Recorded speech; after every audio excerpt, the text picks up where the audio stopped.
So briefly, what medication does, which is indicated and is very important while you are offering psychotherapy to this subject, it's important. It's not because I am against that.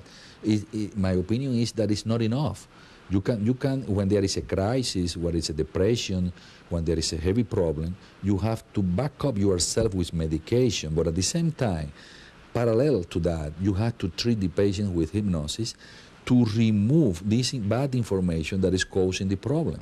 And then, when you finish the hypnosis treatment, of course, medication is not going to be needed anymore. Because what medication does is interrupt the pathway, the neural pathway from the amygdalas of the brain, where the anxiety is stored, to the cortical level. In order to feel you better, the information, the bad information, cannot reach the cortical level. And then you interrupt this pathway, and the person say, I feel better. I feel better because he's not feeling the bad information that is stored at subcortical level. But what happened after 3 or 4 hours, the person come back and start feeling bad again, because the effect of the chemical is already gone. So they have to take another pill and put the pharmaco again in blood to block the effect. So in other words, you are covering the problem for a while, but you are not resolving the problem in the way it has to be done. There are a lot of confusion about hypnosis, Many people say hypnosis, regression, past life regression. Well, past life regression is one of the things that you can do with hypnosis. But with hypnosis, you can do many things. You can do direct suggestion, for example, is very successful for stop smoking. You don't need to make a regression. You just hypnotize the person, give direct suggestion. In other words, you put new information there, and it works perfectly well. Excuse me. But you can do also regression to childhood. In the examples I mentioned before, the patients knew the cause of the problem, but sometimes the patient comes with a problem and they don't know why. For example, phobia to be in a very high position, breaches or something like that, and they don't remember why. When you make a regression to childhood, you discover that when he was 5 years old, he almost fell from the house, and he was, scared. And this fear was recorded and associated at subcortical level of the patient. He forgot that. Forget, what does it mean, forget? Forget means that the information is not reaching the cortical level.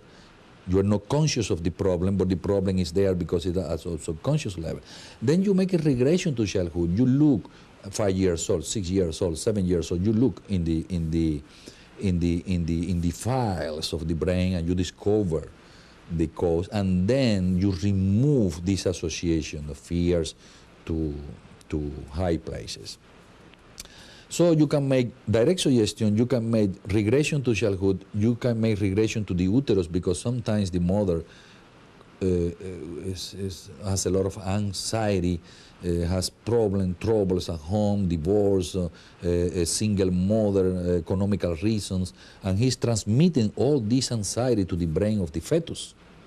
So this fetus, when become a child, came already contaminated with fears, and that's why about 80% of criminals in the U.S. jails are sons or daughters of mothers that they don't want to have them. And then you can also do past life regression. So in psychopathology, hypnotherapy, 99% of cases are healed without going to past life, but there are some of them that you go to past life and you make a regression, and there is a spiritual information over there that is causing the problem in actual life of the person, and you are trained to do that also. So, hypnosis, the key to open the subcortical memory, to record or program healthy information, and to release, to put out bad information that is causing the problem. Applications, many applications. Person observe that all the pathologies are illogic. All the pathologies are illogic. Why? Because the origin of the pathology, the origin of the condition is at the illogical level of the brain, which is subcortical. Remember, the logic, the reasoning, and the intelligence operate at the roof, at the cortical level. So, to be afraid of a closed room where there is not actually any real threat there is illogical. Claustrophobia. To be afraid of talking to 3 or more persons at the time, where we name it a social phobia, is illogical, because those people are not a real threat for them. To eat without appetite is illogical. The person feels anxious, they want to do something, they stand up, they go to the kitchen, open the refrigerator, start eating. And the person asks himself, says, I am hungry, I am not. But they cannot stop. They move the hand, they take the food and put it in the mouth, and so on and so forth. Addiction of any type, to alcohol, to tobacco, to anything, to gambling, everything is illogical. So now you understand how important it is to have the key to go to subcortical memory, where all those information are recorded, and to remove those informations. For example, addictions. In the United States right now, in most places where addicted are treated, they are not treated with hypnosis. So what happened? They pay $5,000, $10,000 to be in the hospital for 2 weeks.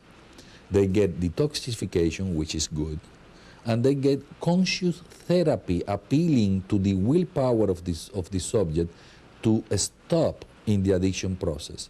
What is the result? Nothing. The person gets detoxified, which is good. They get a lot of advices and a lot of, group therapy, where they do a lot of promises and a lot of things that when I get out of here, I am going to change my life, it's destroying my marriage, it's destroying my kids, and so on and so forth. And what happened 2 days after the person left the hospital? He come back to drug. Why? Because he has a conditioning at subcortical level that says, are you anxious? Go to alcohol. Are you anxious? Go to cocaine. Are you anxious? Smoke marijuana. And are you anxious? In other cases, eat. Are you anxious? Smoke, and so on and so forth. So it's very, very clear the importance of hypnosis to learn to open the subcortical level. In this video, we are limited to teach you the very first step, that is to hypnotize a person in a very fast way, in 90 seconds. You are going to see shortly the demonstration and the ritual, and you also have written documentation that we have placed together with this video, where you can follow step to step the procedure, which is always the same, and it's going to give you also idea how sensible, how susceptible the person is to become, to getting into trance, and the factors are involved. I am going to mention to you shortly. I would like to remember, which is very important, the treatment of insomnia, people that cannot sleep well. Hypnosis is fantastic. You are going to see results. Hypnosis is under the fast therapies, speed therapies, because they go direct where the problem is. And you're going to see people that could not sleep well for 15 years, sleeping well with only 1 or 2 or 3 hypnosis sessions. So it's unbelievable. And people are smoking for 20 years, sometimes with only 1 session, stop smoking forever.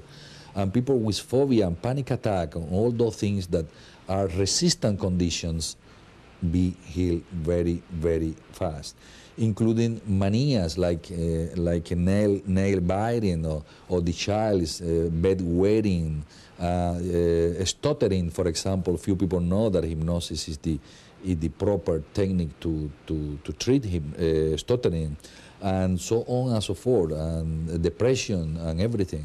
There are a lot of documentations that you can find everywhere in the internet, Amazon.com, many books, many reputable books. And remember that this is a procedure recognized by the American Medical Association, inclusive Medicare cover the medical doctor treatment with hypnotherapy, and they pay about $92 at the time of doing this video. And it's recognized by the American Psychological Association, but medical school still don't have, most of them, proper courses of medical hypnosis in the curriculum for psychiatrists. They don't have it. That's why they don't apply more often. And there are also economic factors. For example, in real life, a psychiatrist can treat in 1 hour 2 or perhaps 3 persons because the process of medication is fast. And however, to treat hypnosis, you take at least 1 hour with this patient. You cannot accommodate 2 or 3 in 1 hour. So there is also economic factors, but it doesn't mean at all that the technique is extremely powerful and useful.